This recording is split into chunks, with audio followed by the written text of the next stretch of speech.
ng bayan, maasahan anumang panahon. Magandang araw po sa ating lahat. Narito ang update sa lagay ng panahon ngayong araw ng Linggo, May 12, 2024. Ngayong araw ay ang easterlies na lamang ang dominanting weather system sa ating bansa na siyang magdadala ng malinsangang panahon sa maraming lugar pa rin sa ating bansa. Nawala na kahapon ang frontal system na siyang nagdala naman ng mga kalat-kalat na pag-ulan sa ilang lugar sa Northern Luzon. Ngayong buwan ng Mayo, asahan na mas magiging madalas na ang pag-ulan lalo na sa hapon at gabi dahil sa mga localized thunderstorms. Ang mga thunderstorms tuwing buwan ng Mayo ay siyang indikasyon na nagtatransition na ang ating panahon patungo sa tag-ulan. Kadalasang idinedeklara ng Pag-asa ang tag-ulan tuwing buwan ng Hunyo o Hulyo. Ngayong araw, posibleng muling makaranas ng mga pag-ulan ng mga lugar sa Luzon, particular sa Cordillera Region, Ilocos Region, Cagayan Valley at Central Luzon. May mga inaasahang pag-ulan din sa bahagi ng Bicol Region, Batangas, Cavite, Laguna at ilang bahagi ng Metro Manila.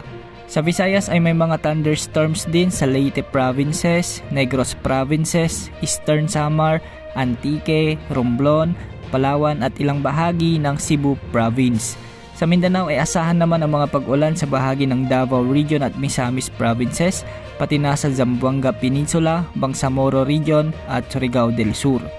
Para naman sa heat index update natin sa araw na ito, asahan na papalo sa 46 degrees Celsius ang pinakamataas na heat index ngayong araw sa Lawag City, Ilocos Norte at Apari, Cagayan. Aabot naman sa 45 degrees Celsius sa Rojas City, Capiz at Giwan, Eastern Samar. 44 degrees Celsius naman sa Romblon, Dumangas, Iloilo at Borongan, Eastern Samar.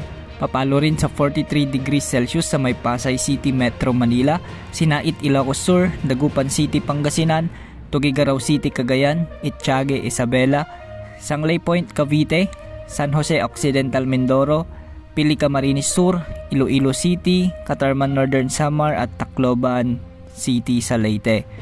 Aabot naman sa 42 degrees Celsius sa may Quezon City, Bacnotan, La Union, Tanawan, Batangas, Aborlan, Palawan, Dait, Camarines Norte, Legazpi City, Albay, Virac, Catanduanes, Masbate City, Mambusaw, Capiz at Zamboanga City at Davao City.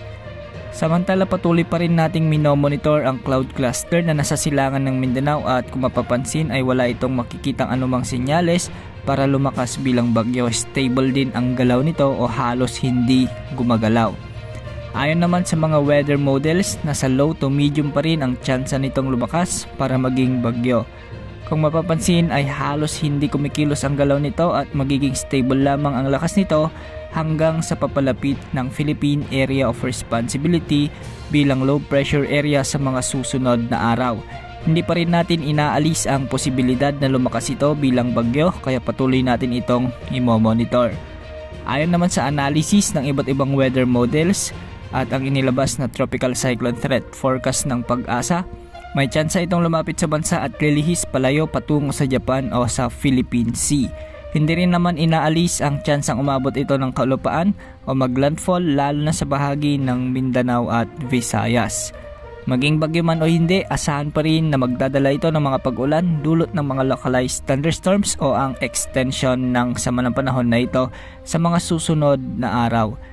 Sa mga kababayan natin na posibleng maapektuhan sa susunod na linggo, mag-ingat po sa banta ng baha at landslides. Kung sakaling mabuo ito at pumasok sa ating area of responsibility, papangalanan ito ng Pag-asa bilang Aghon, ang unang bagyo ngayong 2024. Wala namang nakataas na gale warning ngayon sa mga karagatang sakop ng ating bansa. Yan ang update sa lagay ng ating panahon. Ito po ang weather update ng bayan. Maaasahan anumang panahon.